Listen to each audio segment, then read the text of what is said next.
biblical meaning iti mercy, kaya ipaganit ko yung God's undeserved compassion, kindness, and forgiveness toward humanity, often characterized as withholding the punishment that sinners rightly deserve.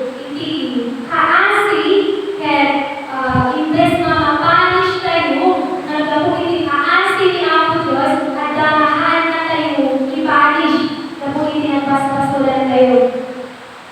Okay, so sometimes ipanagdag tayo, kaya nagdang-fail tayo, nadabay iti ng failing quiz na ito, nadabay iti naka-5, iti grades, nadabay? Amen. Nadabay iti nalaman tayo nga tuket. Nakita tayo nga nagsusay. Kapag iti failure iti God, kaya nagdali kismisay. Nagdadares iti ilang tao. We disobey God. Sino iti perfect ito? Sino iti makaman iti simbahan kaya saan ang basbaso? Sino? Nadala? Awan. We follow our flesh. Minsan kaya tayo nga, i-follow ni Apo Diyos na hindi flesh tayo. That very weak. Kaya tayo na ang baso.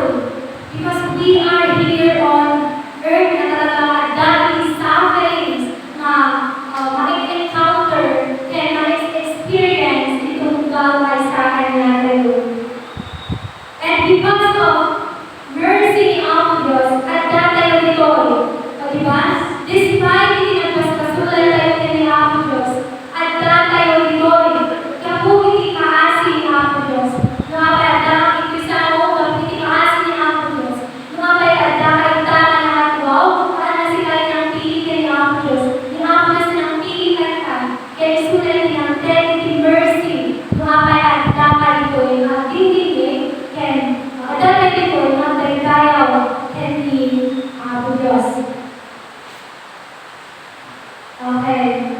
So, kasi talaga, past message during our fellowships that we deserve mapanityay hell. Naglapuin iti kaasi ni Apo Diyos, naglapuin iti grace ni Apo Diyos, kaya tagda, iti, naging mediator tayo, tatlo, mapanityay jay, yung langit. Okay. So, iti Romans chapter 11, ada iti upat, naala tayo nga lessons through question, in the form of question. So, in number 1, Tagalog. Sinasabi ko nga, itakunin. Okay, tayo Tagalog. English. I asked them, has God rejected His people? I-reject ba ni Apo Diyos pinili ng mga tao? May isang title tayo ang God's mercy to His elect. Nali supat. I-reject ba ni Apo Diyos anak na? Yung baso-baso? O yung kaputan ng baso? O yung saan? Ituloy tayo mabasahin.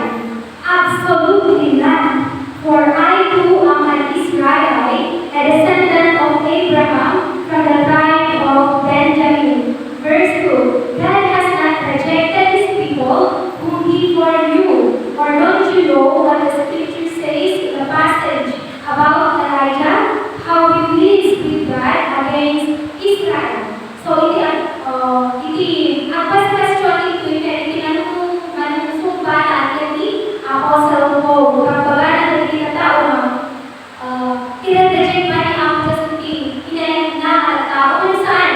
Kaya sinumbatan na nagtayo. Baga naman, absolutely not. And then, dapat hindi supporting na. Baga naman, siya tupay na Jews, when siya kapututan ni Abraham, dahil kaanak na binigyan na. Diba? Ano tayo ibigyan ni Apostle Paul? May isa na prosecutor. May isa na tatalayan na nagitian ng ni Apo Diyos. Ngayon, isu na naraman ni Apo Diyos at mag-share ni gospel at kayo nga Gentiles, meaning saan nga or haan kayo nga naku, ipakulutan ni Abraham. So, ni Abraham is kundi ang tamisan ni Apo Diyos, iti anak na. And naku, kaya Yeso Kristo, at haan ng Jews, iti napili, kundi pati Gentiles. Okay, so going back to chapter 8, verse 29, pagkagaya na, for those before you, he also predestined to be conformed to the image of his Son, so that he would be the firstborn among many brothers and sisters.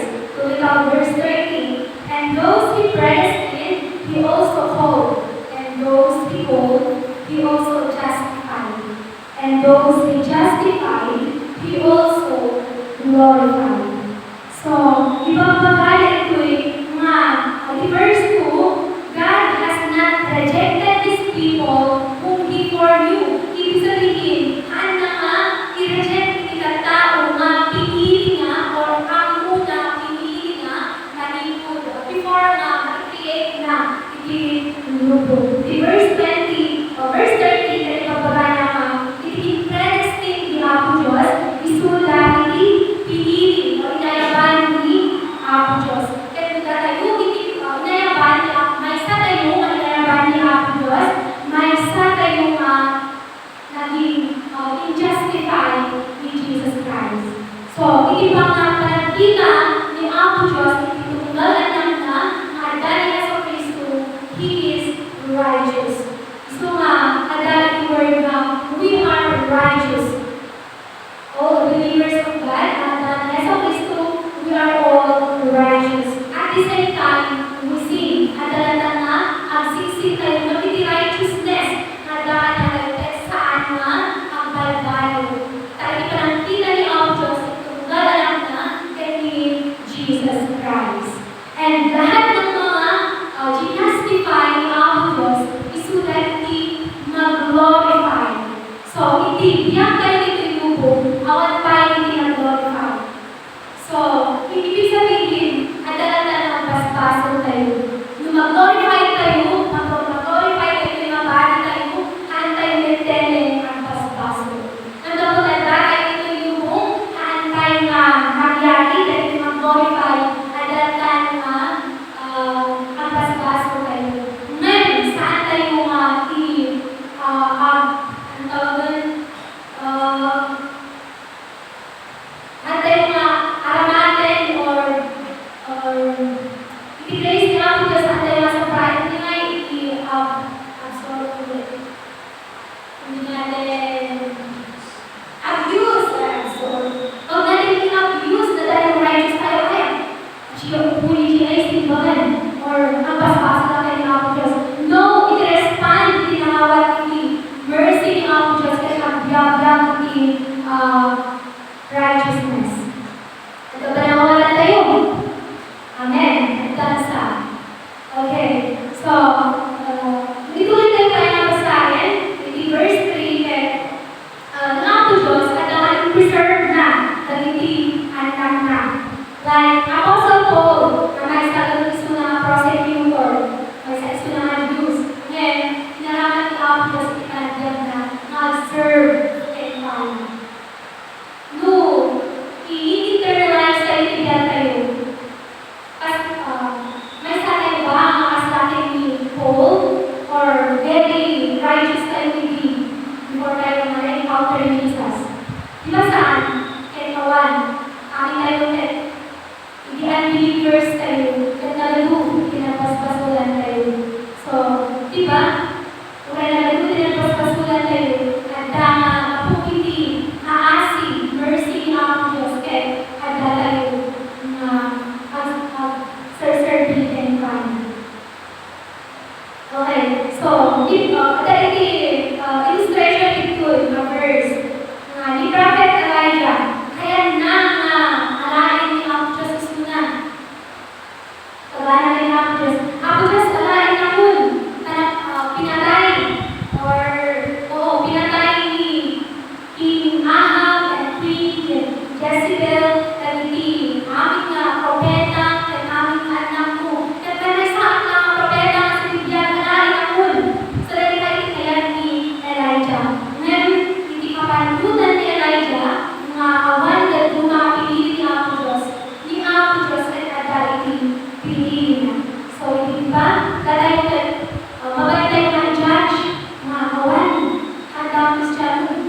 mga puta, karamihan kayo mayan, pinili ka tayo. Saan? Pinili ka tayo ng ako Diyos. Based, ipapalimutan na. Based, na yung pakayagan na. Okay, so yun yung first question. I asked them, has God rejected His people? Ano yung sumpal? Absolutely not. One, i-reject niya ako Diyos na pinili ng anak mo. So, number 2 question, then mahala verse 11. I asked them, they have stumbled so as to fall. Wait, sinasabi ko nga, nakatisod kaya sila upang makakulong. Okay, so iti mas medyo nakakabaw nga pagka-translate namin. Lumano ba nila diba? Ay, natawag ko lang yun. Very good. Nadapa ba ang mga Israelites at tuluyang hindi babalik pa? O yun, yung question. Yung mga Israelites na mga anak ng Diyos from the kaputunan ni Abraham, kaya nung nadapada, kaya tuluyan na hindi pa sila babalik sa Diyos? Anong sagot niyo? Yes, yes and no. So, the answer is absolutely not. Verse 11. On the contrary, by their transgressions, salvation has come to the Gentiles to make Israel jealous. So, luapay ka, maaramig tayo ka, kaya kaputa kaya tinawag Diyos na ang zealous na Jews in a right way or in a good way, ang zealous sila nga. Di ba kami dyan pinili or kami dyan kapututan ni Abraham? Apay na dahil dyan sa nasakdaan sa sarili ni Apo Diyos. Dapat apanak na siya ko dyan. Okay, sama na pinili. So, dahil kaya ni Apo Diyos na ma-restore man yung fellowship natin ni Apo Diyos. So, nag-start din doon yung pag-share ni Apostle Paul sa atin. So, dahil doon, na-share yung Word of God sa ating mga Gentiles. So, po, hindi mercy, kaasin ang Diyos, at ang mamamangin kayo, isasabuhin. Amen. God is using it for them to return sa Panginoon. Okay, so verse 11 and verse 16, I address ni Paul, naging claims, naging Jews, na we are Christians, because at the kanya, the law of Moses, the law of Moses, Gentiles. Okay, kahit claims, naging Jews, ay wala, Christian, at mahukay at relationship gagawin ng ang Diyos. Hindi ang muna lang, ay kaputa, isundakay ang pupunta ni Abraham, hindi the law of Moses. So, makita tayo nga, haan na ba rin yung nagsalakan itao, kaputa, kaputi birthright, kaputa, naianak ka, hindi pastor, hindi anak, hindi inang ka nagsaserving ng Diyos. Ano nga ba rin mga kaputa na para kay masave ka? Kasama hindi Moses, Abraham, ano nga ba rin masave ka hindi Jews, kaputaan ng or nagapuat ang kaputa kay Abraham. Nuwapay ka na save kayo, kaya kapu iti grace through faith in Jesus Christ. Amen!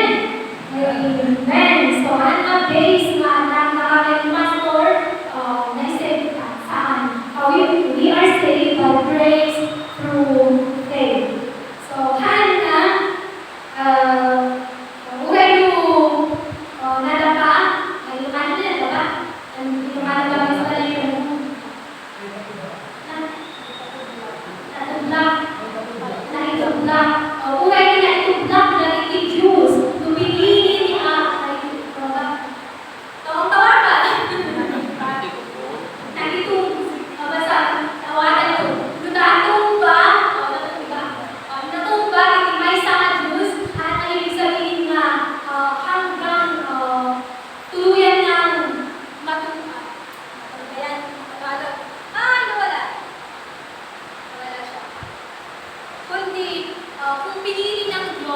siya ay babalik at babalik sa Panginoon. Amen.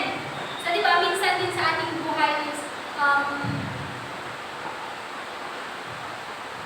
Minsan din sa ating buhay is, nakukulit tayo, minsan hindi tayo active. So, ibig sabihin, hindi tayo, hindi na wala yung salvation sa atin. Kundi meron lang yung times na gano'n, where we encounter talaga. And hindi sabihin na mananatili ka doon, dapat babangon na. Number 3 question is, sa verse 17, did God spare the Gentiles? So basically, it is quality number 1 and number 2. And then isubal, in-spare ba niya ako sa the Gentiles na as pure? Absolutely, yes. Not daw. Tayong mga Gentiles ay in-spared or niligtas ni Jesus Christ. And then may warning sa atin ng mga Gentiles. Now, if some of the branches were broken off, and you know a wild olive branch was grafted in among them, and have come to share in the rich fruit of a cultivated olive tree, do not boast that you are better than those branches. But if you do boast, you do not sustain the root, but the root sustains you. So, ito yung warning kada tayo mga Gentiles. Nga, saan daw po ka na spare tayo, niligtas tayo ng Panginoon, is sasabihin natin na, ay, mas righteous kami kaysa sa mga Jews. Huwag natin sabihin yun. Sabi na dito, if you do boast, you do not sustain the root. Hindi ikaw yung nagsusustain sa root, kundi yung root ang nagsusustain sa'yo na branch. Okay? And then, verse 19, then you would say, branches were broken off so that I might be grafted in. Verse 20, true enough, they were broken off because of unbelief, but you stand by faith, do not be arrogant, but beware. Verse 21, because if God did not spare the natural branches, He will not spare you. Diba? Kung hindi spare ni Diyos, hindi original mga branches, haan na tayo spare. Tapos saan nga hindi space tayo, kung space tayo. So, at ipinili ni Diyos, kaya ipinili niya, mga Gentiles, isuda, i-grafted in ni Diyos. Meaning that tayo yung mga olive tree na nasa gubat, na ilalagay doon para magkaroon ng bunga. So, maganda itong verse 19 na sabi niya, branches were broken off so that I might be grafted in. Maligayang po. Just last question. Will God graft them in again? So, third question, did God spare the Gentiles? Yes. Number 4 question. Will God graft them in again, yung mga Jews? Grafted in ba ni God yung mga Jews? Meron tayong sagot na yes and no. So basically, tayo mga God's mercy to His elect, kaya ipagana naman, yes, if God elected that person, He will grafted in again. Pero kung hindi niya inelect yung tao na yun, hindi niya ibabalik. Okay.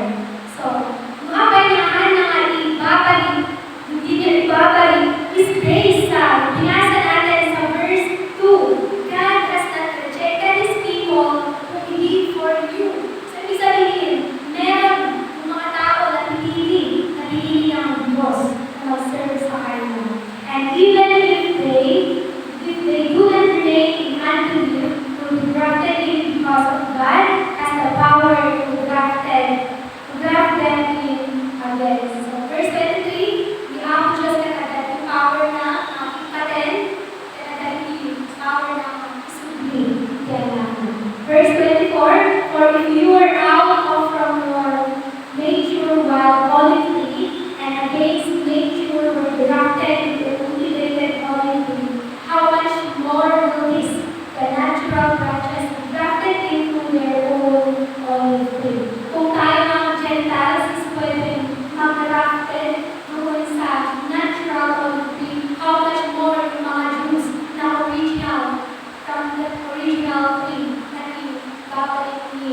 Apo Diyos if that person is elected by God. Conclusion tayo God's mercy to His elect, He will not reject His elect. Once saved, always saved. Though nagkakasala tayo, though we fail, though we feel and we struggle, God wants us to grow, to be mature, and He will discipline us. Next is God allowed, inallow ni Apo Diyos that He challenges life's trials for His glory. And God spared Gentiles. Number 4, God will graft in again His elect among Jews. And then if God chosen you, He will preserve you and He will help you to persevere. Amen. If God elect us, He will help us, He will preserve us, and He will help us persevere in life no matter what happens. And then, yung question para sa atin na iiwanan ko is, sabihin niyo sa sarili niyo na, am I externally attached to the tree or I am internally united to the root? Meaning, ako ba ay naka-attach lang sa tree or pwede matanggal? Or ako yung isa na meron sa tree